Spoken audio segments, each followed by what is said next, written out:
Welcome to Licensed Poetics, a podcast about creative storytelling. I'm your host, Fang Ling.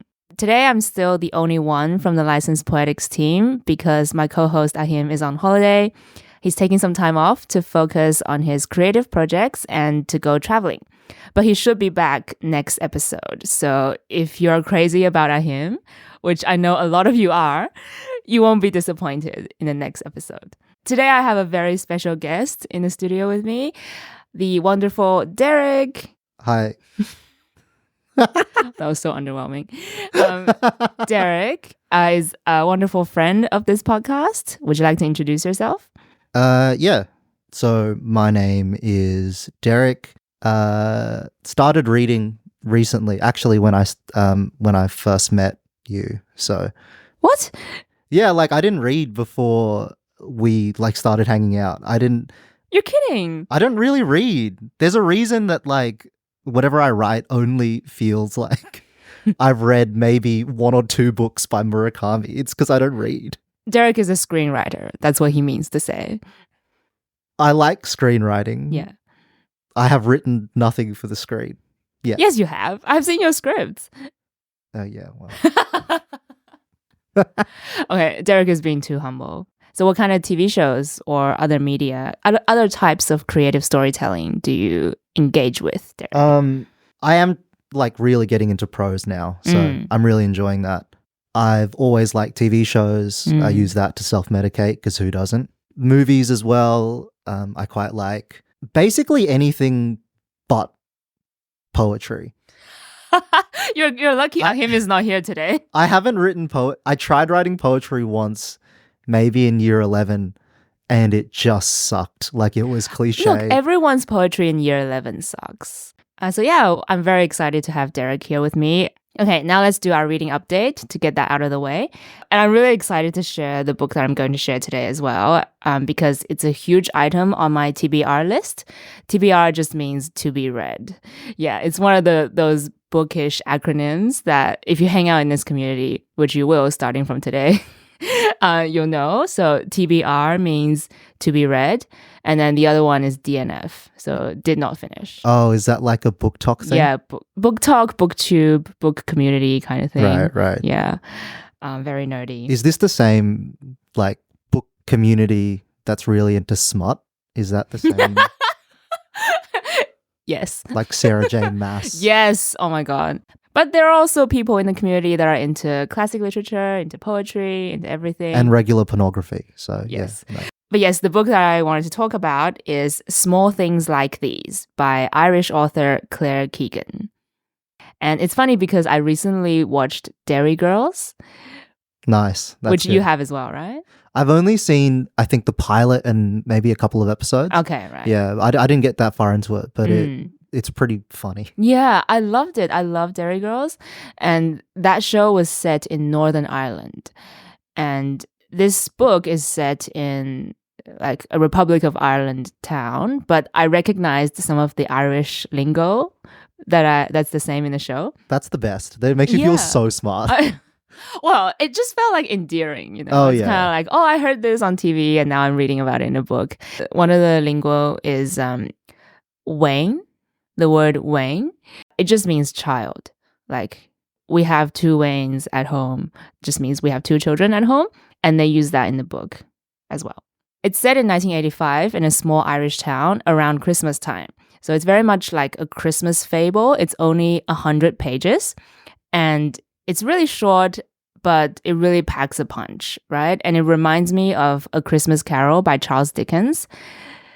Have you read that or seen the movie? Yeah, I've read it, but I'm more familiar with Christmas TV specials. It is kind of like a TV Christmas special because it has that vibe, that snowy, quiet time of year, but it has a very specific message that it's trying to teach, a message of helping people and message of love, but it's packaged in a really sort of nuanced way, right? So we follow this guy named Bill. He's this average middle-aged man, working class. He's a coal merchant. And because it's around Christmas time, he's very busy making the deliveries around town. And he lives with his wife and he has 5 daughters. And on one of his delivery trips, he goes to the local, what's called a Magdalene laundry, and he delivers coal there. And Magdalene Laundry, I really don't want to get this wrong, is an institution in Ireland that's run by the Catholic Church.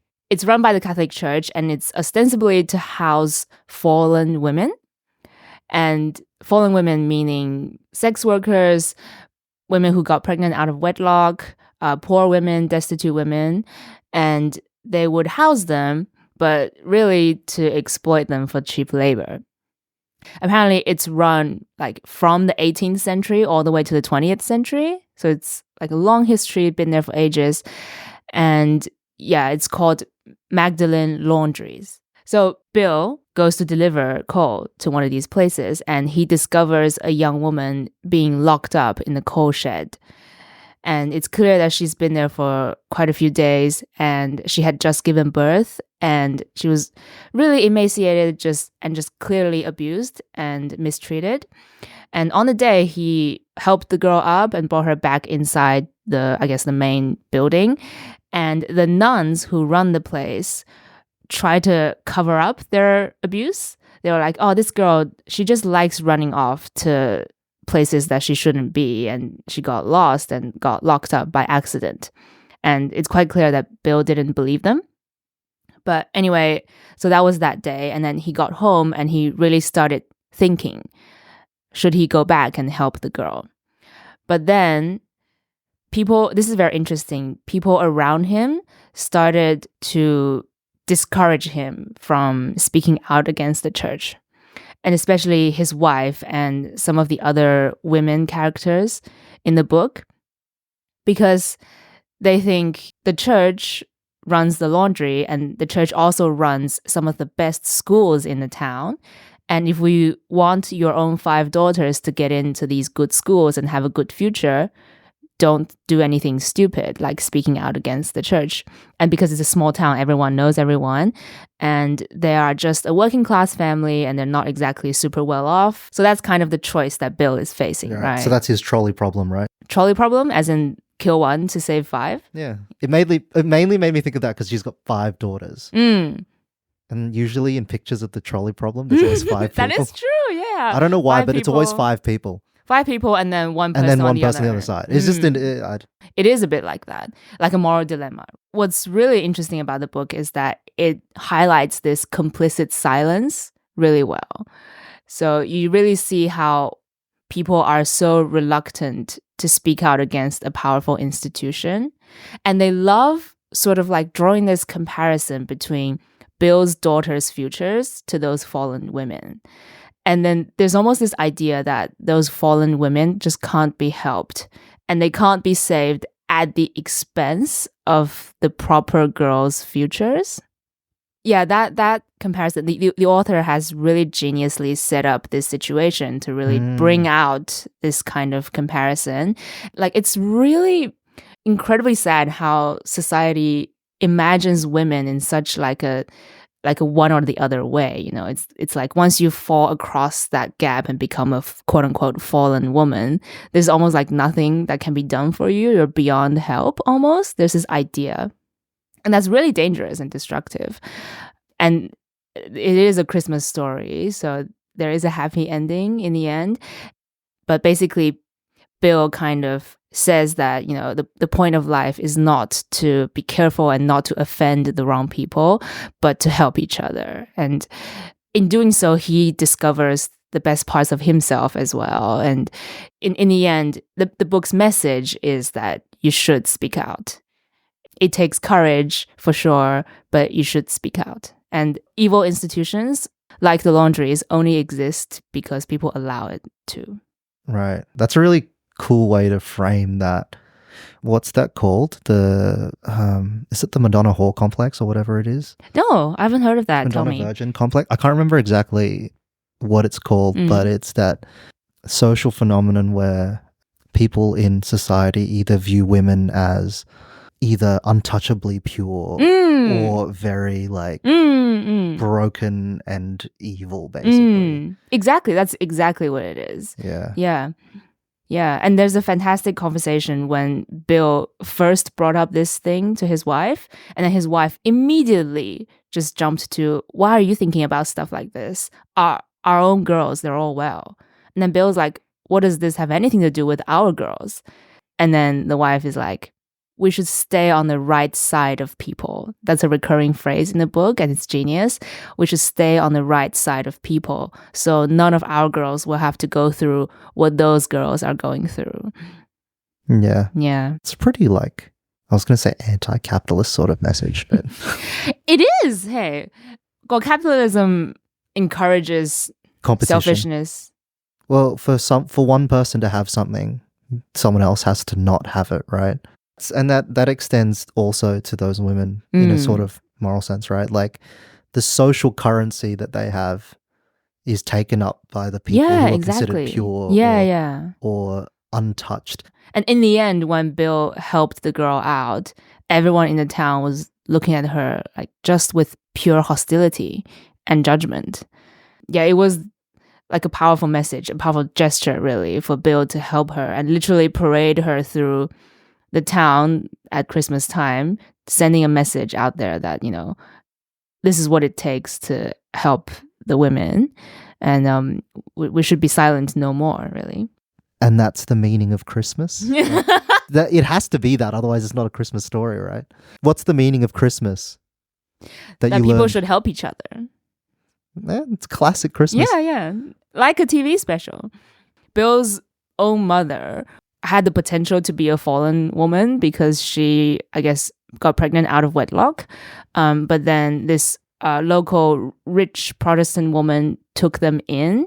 And so Bill's mom kind of worked as her maid. That's a really interesting. Yeah. So Bill was raised in like a mixed faith, I guess, environment. And as he embarks on this process of challenging the church, right, he realizes that if nobody had helped his own mother, she would have been in the laundries. And so that's kind of what inspired him. Is the writer Protestant?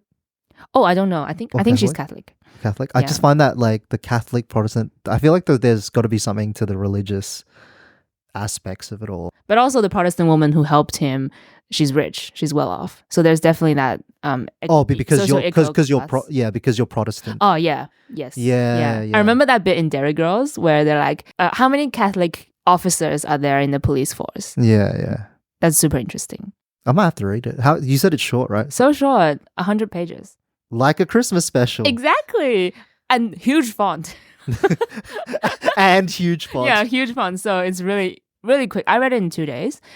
Shout out to Michelle, by the way, who I know is listening. Thanks for giving me that book for my birthday. You're amazing. Cute. Okay, Derek, what reading updates do you have? Okay. I'm currently reading, well, I just finished yesterday, the Southern Reach Trilogy by Jeff Vandermeer. It's cosmic horror, I guess, is how you describe it. Okay. Cosmic horror, thriller sort of story. It's a bit hard to explain. It is a trilogy, so there's a few things at work, and there's different protagonists that change and different characters that we follow. But maybe to put it simply, it's set in a world basically where there is a force that is spreading throughout the southern states and the eastern coastline of the US, and it just slowly transforms the environment into things that are totally unrecognizable and yet very similar, and it slowly cascades across the land. And there's an organization that's set up known as the Southern Reach, and their goal basically is to study this thing. So it's the classic cosmic horror thing of studying something, documenting something that is totally unknowable and something that you're not able to interact with, basically. Wow. And without giving, there's nothing really much I can give away about it, but I find that cosmic horror often is a bit pulpy for my liking. So obviously Lovecraft, right? Famously a pulp horror writer. Yeah. And so the traditions of pulp horror in like that sort of cosmic horror in like literature, and I could be totally wrong because I've only started reading again very recently, but I find a lot of the tone to be a little bit pulpy and fanficky sometimes. I so can it's just imagine that. I can imagine. Yeah, and so it's just not my vibe. It becomes this sort of dark fantasy type storytelling, which I don't enjoy that as much, I guess. So the Southern Reach trilogy really lets me kind of get into, I guess, what would be my sort of form of cosmic horror. So you found your type. Yeah, I guess so. Yeah, it's a really there's a lot of existential dread, fear of becoming someone else, becoming something else. Basically, what this organization does is it sends different expeditions into the Area X, and by doing that, they're trying to experiment with Area X. And the main character for a lot of it is called the biologist. They're not referred to by their names at all. Unnamed protagonist. Classic. Yeah, the biologist, the surveyor, the anthropologist, the linguist, the psychologist. So each of these groups is sent in, and then each of these groups has something happen to them, and they come back with data. But when they come back, they basically come back as a shadow of themselves, and then they die from cancer maybe like a couple of months later. So there's something that's like sucked out their true self, made them different in the southern states? Yeah, so the idea is that it makes them different, right? It's not, and it's described in a way that's not, it's not really tangible. So the basic thing at the end and the motif that recurs is the biologist has this motif of when she was a kid, she would go out into, I believe it's like a backyard or a pond or something near her place. And she would stare at the little organisms living in this kind of small closed off ecosystem. And she would try and either observe them or like interact with them to learn things about them. And then several characters have that same sort of interaction. They observe living things in a rock pool and they interact with them and things like that. Then that becomes a metaphor for the area itself, Area X itself. There's a force there that's transforming humans, killing humans inadvertently, driving them insane. But it's in an attempt to communicate and understand them. So this idea of an impersonal force that it's not harmful, it just wants to understand. Wait, so there's a force within Area X that tries to exist, but then trying to understand it takes it... Yeah, that's basically the conclusion they arrive at. Oh, okay. I mean, it's never confirmed because nothing is knowable, right? Like, so everything is up in the air. People become dogs. They become weird, contorted beasts. That's very Lovecraftian. Yeah, exactly. So, but then the scientist, the biologist from the outside, they're also trying to take apart the force. They're trying to understand Area X. So it's just the idea of us thinking that we are the highest life form, trying to learn about nature, and nature actually being a much higher life form than us, taking us apart, dissecting us, studying us. Yeah, that's where the cosmic thing comes from. Yeah. Oh, that's very interesting. So I really enjoyed it. How'd you hear about this book? There was a movie made about it. Okay. Natalie Portman, Oscar Isaac. Is it called Southern? It's called Annihilation. It's the name of the first book. So that movie came out a while ago. It was a really cool idea, but I didn't think the execution was that good. And so I went to read the book. And I was like, this is really good. So then I bought the rest of the books and I've just finished the last one recently. And the payoff was great. So as I'm sure we'll talk about, it's like a cliched guy thing to like, but I really like True Detective. True Detective is the name of an HBO series. Oh, I haven't heard of that. I think it's going to be a running theme of this episode. Derek could be like, have you seen this? I'll be like, no, I haven't seen it. Yeah, so there's, I really enjoyed it. It's basically a show. I'm sure a lot of people have watched it. It's a detective story that's got a bit of like Lovecraftian horror vibes to it. It's very Southern Gothic, if you're familiar with that genre. Southern Gothic? Like American South Gothic? Yes. Well, I've read plenty of Gothic stuff. I don't think I've read any Southern Gothic. Like Haitian, like zombie? No. I haven't read that. Okay, I don't think that's Southern Gothic. So Southern Gothic is a little bit like To Kill a Mockingbird is kind of Southern Gothic. Okay. It's that like the sense of in the American South, the over religious zealotry, the judgmental nature, the degradation, the corruption. Yeah, that sounds familiar from having read To Kill a Mockingbird. That sort of, basically the degradation of the South. Yeah, and then the big houses. The big houses, yeah. the wild, like untamed areas. Yeah. Interesting. So I really got into True Detective, which is just basically a detective story set in Louisiana, basically. Louisiana. I was gonna say I finished Galveston. And Galveston is a novel by Nic Pizzolatto. And Nic Pizzolatto is the guy who wrote True Detective wrote a novel. Oh, okay. You were leading up to that. Yeah, Sorry. Galveston. And it was really good. It has a lot of like very masculine kind of not great tropes, I think. I'm great. I'm really glad that you're realizing it, at least. I mean, I've always kind of known that I have a very masculine sensibility, even if I wish I kind of didn't all the time. But I'm glad you realize it, at least. Do you think a lot of people don't? Oh, 100%. Like, people are like, oh, The Dark Knight is just the best movie of all time. And it's not because it's masculine. It's just a good movie. Objectively a great movie. Hell. No, it's like so many people are like that. And they assume the world is like that. They don't know that it's a man thing. It's a very masculine thing. Like the way that like women are depicted. Like, which one? Galveston? Yeah, Galveston. Okay. It's Southern Gothic. It's about a guy who is a piece of shit. He's basically works for like people who shake other people down. Like he works for a gang kind of. Okay. He's this biker sort of dude, and he realizes he's about to die. His boss tries to kill him, and then he rescues an 18-year-old sex worker, and they flee across country.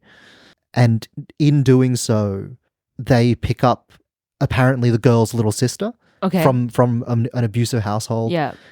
The girl kills her stepfather, I believe. Okay. And then they all travel across country together, and they try and carve out a life for themselves. But it's only temporary, because that's how these stories go.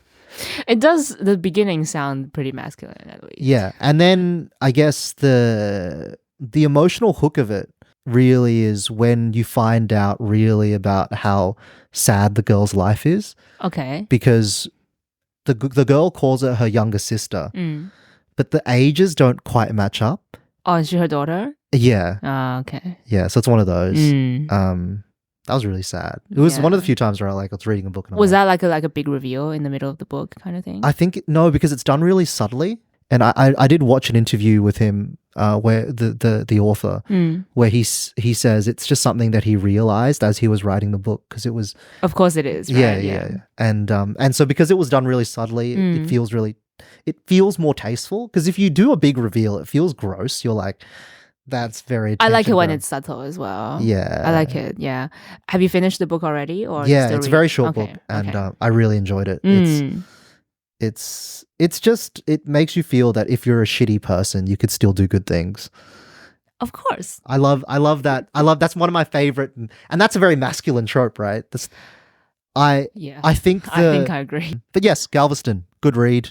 I think a lot of women won't like it though, because it's, again... challenge accepted. That's right. You like a lot of masculine, misogynist writing. It must be because you love who's your favorite writer? I'm being exposed right now. How did I forget his name? The guy who wrote Catcher in the Rye. Oh, J.D. Salinger. Yeah. That's a very masculine, like... It is. way of viewing the world. It reminds me of that interview with Meryl Streep, and she says women in the world have learned the language of men, but men don't speak the language of women. And I think that describes me. I've learned to read revered male authors' work, and I've learned to see where they come from and what they're trying to say and stuff like that. Yeah. And what they're saying is valuable. Like, there are some books that I love that are violently misogynistic. Yeah. But like I've just learned to appreciate the other parts, at least. Making sure you read the other side as much as possible. Yeah. Thanks for the reading update, Derek. That was fantastic. And I hope you'll read more in the future, and let this year be the big reading year. Yeah? Yeah.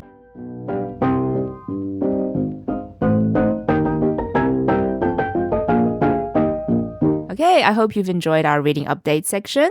And now let's jump into the conversation. First question for Derek. What type of writing do you do, and why are you drawn to this genre? if I'm entirely honest, I write whatever I can because like That's what we all do. Yeah, I'm still trying to work it out. This writing properly thing is very new to me. When I started writing, it started out as very impersonal, like a way to journal without being honest with myself. Wait, how do you impersonally journal? How does that work? Write a story. Oh, you mean fiction? Yeah. So I love how you call fiction impersonal. yeah, fiction is impersonal journaling. That's not true. When you journal, right, you're like, I never journal, so I don't know. okay, but so you tell like, me. so I think in theory, again, I don't also, but in theory, I think you're meant to go, well, I feel this type of way, and today I did this thing, and I feel this way about it. Yeah, that's or I'm diary, having these yeah. emotions. Yeah, whatever. But I really struggle to be honest with myself that way. God, I can relate to that. And because of that, I started writing like little stories, I guess, or like little scenes that would show how I was feeling with me as like a character or something. I didn't have to be so honest, or I could be more honest with myself, right? Because yeah, honest through proxy, right? yeah, exactly. And so that's how I started to write little things, and a lot of it was also just documenting dialogue with my friends. And I'd be like, oh, I know these people so well. Like, I would start imagining conversations that I'd have with them or whatever. Yeah, hey, that's like a good starting point, right? To build a character from someone you already know really well. And then you put them in a situation like, this is how they would react. Yeah, there is a problem to that though. So it's kind of interesting. You want to find, at least I found that it's easier to have someone that you don't know too well, because what happens is that you actually do need a caricature. You can't use a real person. There's too many facets to real people. Yeah, you're right. You're totally right. Yeah. Yeah. But yeah, exactly. That's how I started. I would write this script with like chunks of, so I'd write bits of dialogue as if it was script, but then chunks of description. I find script writing really like fascinating because of how not difficult, but it's so structural. Yeah. So I've always wanted to, like, I've always wanted to be able to. I think my goal would be to one day write like a full script that you feasibly could shoot. I mean, I don't know how people write generally, but I don't know. Do you write in scenes? I was gonna ask you that actually, because I think writing scenes is a very imagery sort of focused writing. Do you think imagery and action sort of focused? I think so. There's a difference between scenes in a movie and scenes in a TV show. You're gonna have to enlighten me on that. What does that mean? To me, scenes in a movie are, and look, I have no. I feel like I should do a disclaimer where I'm not an expert in anything. I don't know anything about anything, but to me, there's a very big difference between the way that movies and TV function in terms of scenes. Scenes in a TV show are structured to provide information around advancing the story. Scenes in movies are designed around the imagery more so than anything else. Oh. And if you notice, like, and if you think about it, like, think about great movies you've seen, or movies that you would think are great. Those scenes are powerful because of the imagery. You're right, exactly. That's constructed. But in TV shows, the scenes that stand out to you are the interactions between characters. Usually, they're focused on delivering story information. Wow, I've never thought about it like that before. You know those videos on YouTube where directors analyze their own movie? They're always talking about imagery. They're always talking about how, like, in this scene, you can see this person is here and that object, and they form like this sort of angle, and then they're looking at that imagery. But I guess in TV shows, you have less time, right? So you are more focused on the story. I think there's something to do with the way that the industry works. And I don't know if it's true only of Hollywood, because that's where most of my information comes from. My understanding is the way that shows work is often shows are moved forward or overseen by showrunners, and showrunners are often head writers. And then in movies, once the writer finishes the script, most directors will not. Directors then become in charge. Ah, okay. So often what you have is, and you have rewrites of the script and things like that, but the director that is attached usually stays attached. And it's in TV shows, it's more writer focused, more showrunner focused. Yeah, exactly. Oh, that's so interesting. So I think that bleeds into the way that scenes work. I guess coming back to scene writing, for me, I try to do both, and I'm still just like you, trying to figure out what I want to write. And I guess it depends. Sometimes an idea comes to me just as an image, but then I'll try to think maybe poetry is the way to take it, because poetry, I like imagery focused poetry. But then if an idea comes to me in the form of a dialogue, then I'll be like, okay, this idea is nicer drawn when it's debated between two people. And then I'll be like, okay, I'll create a scene for that. Yeah, right. A situation for it. Yeah. Oh, you normally write, like everything you write is satire, basically, right? Well, not everything. Well, hopefully the most recent poem that I wrote is not satire. I've never seen your poetry, actually. well, I think, yeah. but I've all the stuff that I've read that's yours is satire. Yes. My essays and my fiction, yeah. Yeah, usually like political satire or something. Yeah. And then I'm so curious about how satire, like when satire is the driving function of your narrative, how does that work? That's so fascinating to me, because I'm like, I have no idea how. Okay. Well, it's kind of like, say if you want to make fun of something, right? Let's pick a random example. Say if you want to make fun of the coffee industry. How would you make fun of the coffee industry? You'll be like, okay, imagine there's this crazy dude. He has no money, but he has to have his fancy coffee every morning. And then you would add on to that and be like, what other things that can make his buying a coffee look even more ridiculous?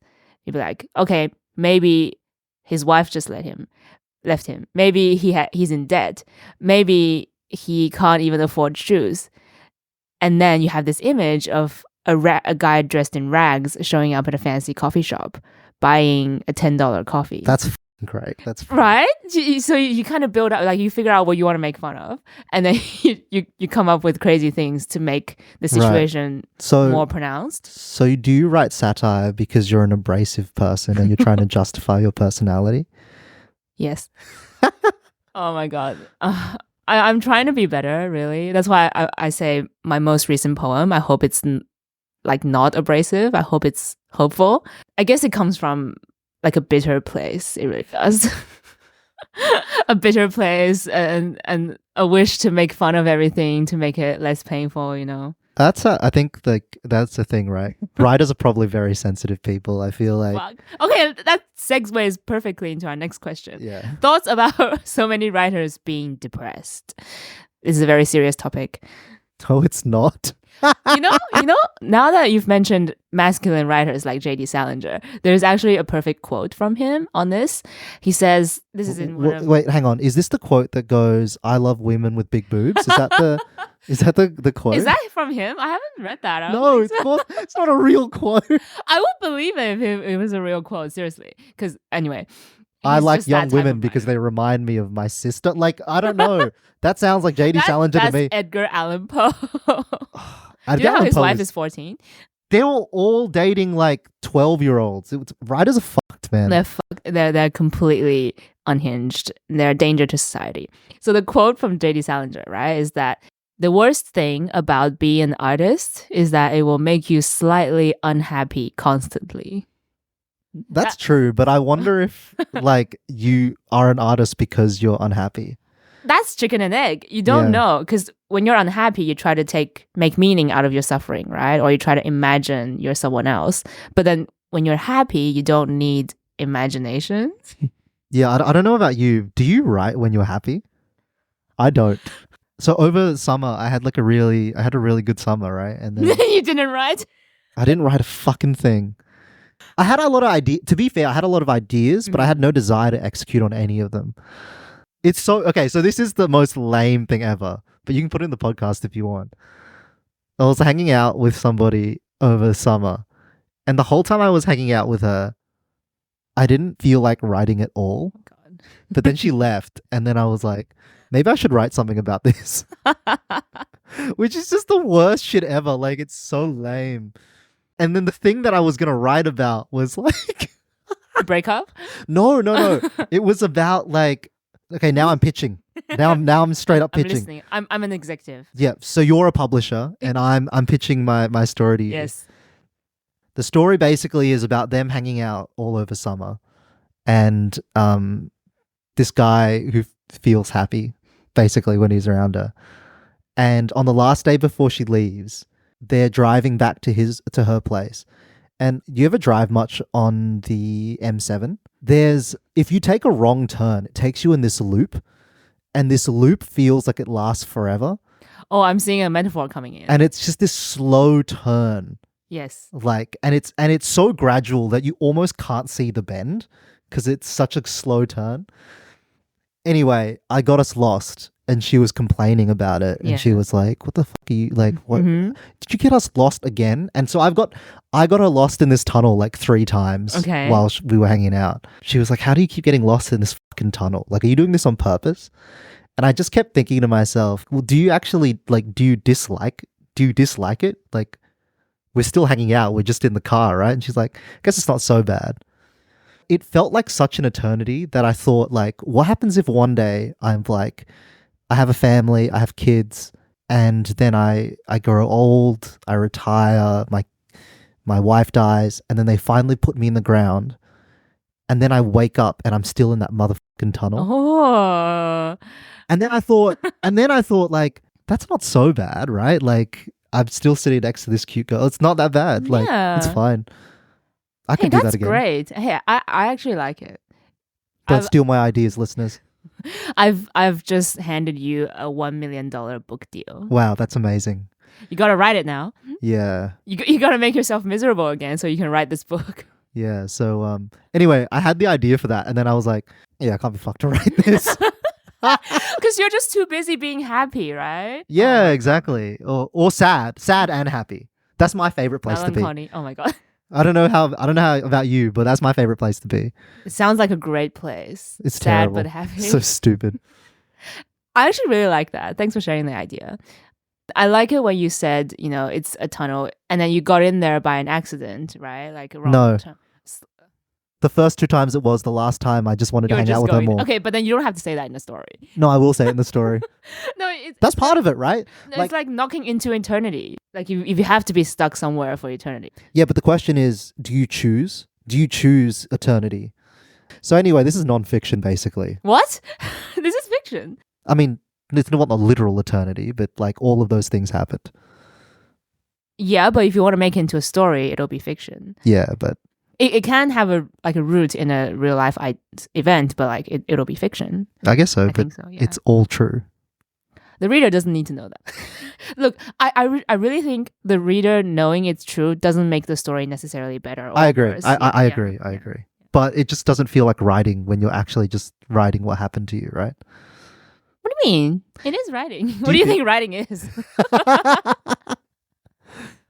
Imagination? I feel like I don't have imagination. You have what you did just now was imagination. I'm really bugged when people have a really narrow definition of imagination, but I think imagination is any time when you're like, even remembering is imagination, really, because there's no true line. Because it's construction. It is. There's no line between memory and imagination. Anytime you're reliving something, you're imagining. Yeah, because it's a reconstruction. Yeah. It's like I guess that's true. Yeah. That is interesting. And then like you're taking yourself to somewhere else. Like you're not sitting here in the studio necessarily. You're taking yourself because memories aren't real, right? Exactly. Yeah. So that's why I think happy people, right? Like when they're just really happy, they're really in the moment, and they are where they are. They don't need to be somewhere else. And we're never where we are. Is that what you're saying? I don't think we are. Are you? I'm not even here. Yeah, exactly. You're not here. You're in that. You're in that tunnel. I'm in that tunnel, and when I wake up, I will be in that tunnel again. Yeah, I'm saying this because I have been happy, obviously, and when I'm happy, I feel present. And when you're present, you don't need to write. Exactly. I don't need to write. I don't need to go anywhere else. I actually think that creation is a result of dissatisfaction with reality. Like, I think that's exactly what I mean. Yeah. Because you see the world and you feel like the world doesn't match up to how you see it. You go, yeah, exactly. There must be an alternate like reality. And then you create people to fill in that place that you've made. Yeah, exactly. There's also this idea that you have to have depression to be a great artist. I mean, that's not true. That's not true, exactly. I want to put that out there. Like if you have mental health issues, get them treated. The same way, like if you have a fucking lung disease, you will see a doctor, right? Like being unhealthy doesn't make you good at art. I agree. So I think you should go to therapy, is what I'm saying. Oh my God. Look, Derek thinks I'm anti-therapy. You are anti-therapy. We've just talked about how we're both depressed and you're not seeking help. How are we not depressed. sponsored? I don't think. You notice that all of the like BetterHelp. Yeah. Have you noticed that all of the book talk, like all of the booktube, all of the like review channels, how come their sponsor is all BetterHelp? Only depressed people are watching these fucking things. Only depressed people are listening to this right now. Fucking hell. I don't know. Am I depressed? I get unhappy, I get sad sometimes, but am I depressed? Am I clinically depressed? I don't know. Who knows? I think I'll have It's to pretty go easy to throw therapy. around. To be fair, a lot of people throw around the word now. Yeah, exactly. Okay, so my gripe with therapy, right? I hope this is a recurring bit. I think people don't talk about the dangers or the risks of it enough. Like any treatment really is, or any place that claims to help you, right? It's not, there's no true safe haven anywhere. It's But you wouldn't say that if you broke your leg. Well, like, even if you broke your leg, like there are some doctors that are going to overcharge you or prescribe you procedures that you don't need. Right? But So are you going to stop seeing a doctor when you break your leg? No, I'm not. I'm just saying, like, people, when it comes to therapy, people don't seem to talk about the risks as much. I'm trying to say that vulnerable people, there's that risk of being taken advantage of. So are you a vulnerable person? Well, if I go to therapy, I will be one. In the eyes of the therapist. I guess my whole point is like 80% of anything is garbage, right? It's not like you can avoid that thing. That's true. Because exactly, I'm not saying. So I think you should go to therapy is what I'm getting at. I'm not saying you should avoid therapy. I'm just yeah.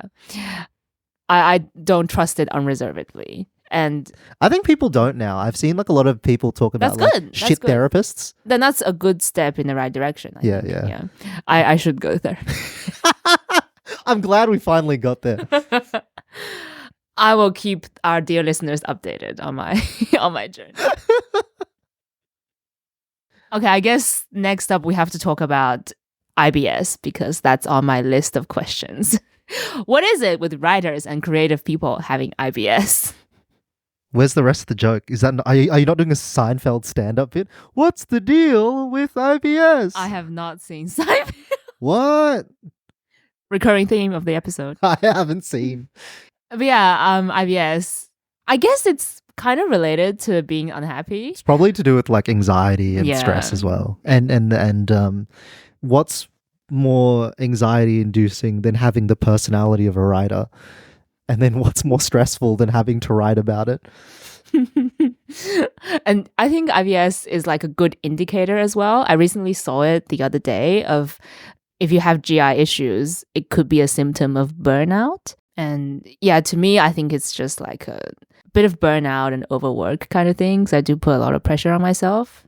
I'm glad this is becoming a therapy session. You're my first therapist. Your listeners will love this. Please leave us a comment, dear listeners. Like every episode, I beg you guys to leave a comment and no one does. Please leave a comment so let me know that you are real. Listeners, do you think I should go to therapy? I think you should say hypothetical listener. They're real, I promise.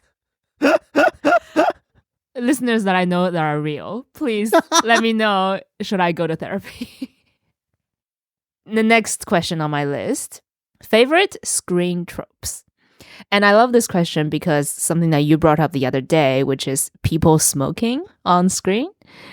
It looks cool. It does look cool. I don't know what to like make of it. Smoking is bad, kids, but it does look cool. And I love it because I'm rewatching BoJack Horseman again. And Diane smokes on screen. And it's always when she's having like a quiet, meaningful moment with BoJack. You know, on the roof when she's smoking and BoJack's sitting next to her. And they're kind of having this heartfelt conversation. And if you haven't seen BoJack Horseman, it's a cartoon TV show, cartoon sitcom that makes fun of the LA film industry a little bit. And it's known for being pretty depressing and sad because they touch on like existentialism, substance abuse and stuff like that. Smoking is a trope. It's cool because I think the reason it's so popular, other than like it's just something that looks cool, is like creates a situation where people have to talk to one another. Exactly. Wow. Yeah. Yeah. But it's kind of what it does in a social setting as well, like in real life. Like, I don't really smoke, but I will if it's like a casual thing. And that's kind of fun. Like you sit around with your friends and you're just like talking and you're like... Is this shared feeling of indulging in a vice together that brings you somehow closer? I'm not sure what the reason is, like, and it feels like you're dying a little bit. You're aware of your mortality. Yeah. It's a fun thing. And also that's when you're doing something bad together. You know it's bad, but you have to do it, kind of. Yeah. And I think there's something to... I used to hang around... This is so lame. I used to hang around in like smoking areas, like in uni every now and then as well. Oh, just because you talk to people, yeah. Oh, that is kind of lame, but It's I love it. I love it. So lame. It's funny because I only think smoking looks cool on screen. I like it when writers use it. But you don't like the thing itself. No, I grew up... But you're pretty anti-vice. Yes. And also I grew up around like heavy smokers and drinkers, and then they make life miserable for so many people, and especially where I'm from, they make their wives and children suffer from their secondhand smoke. Yeah. All the time, because in China you smoke indoors. I remember when I was in China for like a field trip once, and like I remember like staying with the host family, and the dad fucking like would drive the car and he would smoke in the car, and he would smoke to the degree that it would fog the inside of the fucking car up. Yeah, and people smoke in restaurants and stuff. But I guess this is about it looking nice on screen. Yeah, sorry. I'm anti-smoking, just putting that. Yeah. It looks good on screen. I mean, there are tropes that are like silly tropes, like that thing of comedy TV writing always using like silly wordplay, like just ridiculous absurdity, like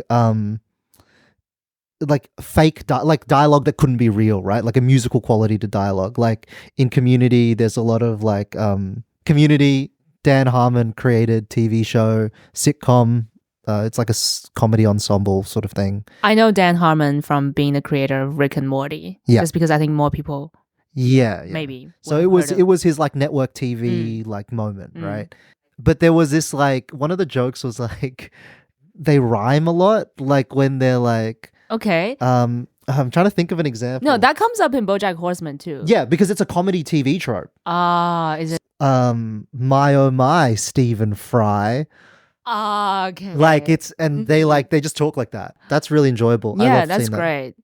Okay, I guess a final question, it'll be a good one to close off our discussion, which is, if you could adapt a novel into a TV show or movie, which one would you do? Okay, I know your answer is going to be more interesting, so I'm just going to quickly say mine. I think the book I talked about today, Small Things Like These, would be great to put on screen, just because it's such like a simple story with a clear message, and it's really meaningful if it's spread out to more people, and more people watch the screen than they read books. And I think there's already a film adaptation planned, so I'm really excited about that. So it's a film, like a full-length feature? I think so, yes. Yeah. Do you think there'd be enough of it to fill out a feature? Oh, no, there isn't. The director is going to have to add things, yeah. And maybe it's just because I've been deep into the True Detective Nic Pizzolatto thing, but I read one of his short stories called Ghostbird. Which author? Nic Pizzolatto. Okay, so the guy who wrote True Detective and Galveston. He wrote a short story called Ghostbird, which I really like. Maybe the way to start it is, I really like anthology series. Oh. And I wish there was more of them. Like Black Mirror? Yeah, kind of like Black Mirror, or even like anthology. So the True Detective the idea of it is that it's an anthology detective show. So each season is a new investigation, a new context, whatever. Yeah. I like that a lot because I get bored really easily. So it's not a super long story. It's just like, it's more bite-sized. Yeah. More it doesn't have, it'd be a season or it could be an episode. But either way, anthology series would be really cool because I just think that there's like, like shows like Sex Education. Oh, you've watched Sex Education? I have a few episodes. There we go. We found something that you watched. Yeah. Sex Education, like it was great season 1. Season 2 I really enjoyed as well.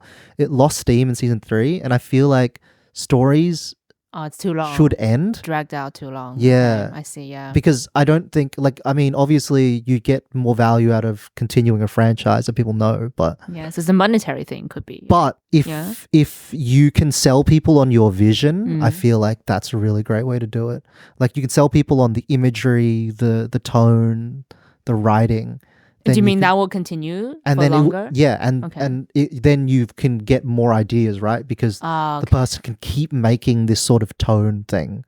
So tone is the same, but story is different. Yeah, exactly. That's what I would really like. So a collection of short stories by like Nic Pizzolatto, or like another Southern Gothic sort of story made into an anthology series where each episode is a different thing. And is it set in modern day or 19th century or? No, it would be modern day. I like the Southern Gothic thing. Okay, yeah. Or maybe Australian Gothic would be a cool idea to explore, like the kind of outback towns, rural areas. Something like that. I think that's a really cool idea. Because anthology lets you build out a town, Twin Peaks style sort of thing. Oh, don't know if you've seen that. No, I haven't. Okay, strike 3. Okay, how would it be different to the book? Well, I guess an idea would be if you have a collection of short stories all based in the same area, right? In a TV show, you could set them up as A, B, C stories, and you can let them play out along a season. I just think that's a really fun way of like storytelling. It'd be a cool way to adapt something. It'd be very hard, but it'd be cool. You gotta be ambitious. Yeah, with the ABC stories, I only noticed it recently, to be honest. Really? That's how. Yeah, with even like sitcoms, they have A plots and B plots, right? I don't think in novels it works as well. I think with novels, I much prefer like an immersive single perspective. I'm really struggling. Yeah, and that's what I was talking about, right? I don't quite understand how the structure of a book works. It is different. Yeah, so I think having that A plot, 2 separate plots running at the same time, that's a fantastic innovation for the screen, honestly. But then there are books that I have read that tries to copy it, and it does not work at all. Right. It feels like I'm watching a movie, and if a book reads like I'm watching a movie, that's always a bad thing for the book. It's always a bad thing. Why is that? Because I would rather just watch the movie. Like, there are novel qualities that screen does not have, and I'd much rather the novel uses those rather than trying to copy. What's an example of that? Okay. An example is actually Neil Gaiman's book called Neverwhere. So it's about this guy who lives in normal London in modern day, and then he discovers that there's a London below, like a magical realm almost, and he goes on an adventure, right? But basically it was jumping around between the different characters' heads. So in one chapter, we'll have this character doing this, and from their perspective, we know what they're thinking and everything. And then next chapter, we have the different character. Oh yeah, that's pretty jarring. Yeah, and then we have a different character yet again, and then another character. So we don't focus on the main character, and we just know what he knows. No, we know everything.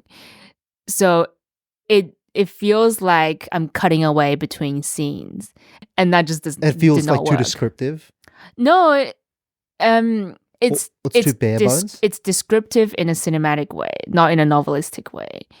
So you know how, say, when an actor is acting, right? When you see an actor on screen, maybe their lips curl up, or maybe they look down and they raise their teacup or whatever. But then when you're describing that in a book, you can't literally say that. You can't say the character's lips curls up, her nose trembles, her like, you can't say that. You have to say other things like she drinks the tea apprehensively, as if at a job interview. You know what's funny? That's kind of how like I write a little bit like that.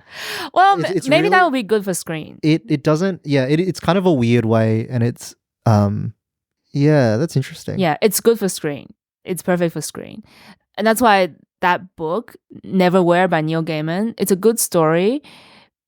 I just didn't enjoy the writing at all. Yeah, it's too much like movies. Yeah. That's fair enough. Okay, that's it for today's episode of Licensed Poetics. Thank you for listening. We hope you've enjoyed listening as much as we've enjoyed recording it. I'm your host, Fang Ling, and thank you again to our wonderful guest, Derek. Yay! Thanks for having me. I'm glad to be here. You sound so forced. That was fun. It was fun. It was fun to hang out. Okay. We'll see you again in our next episode. Bye. Bennett. Are we going to leave that in? Yeah. Nice.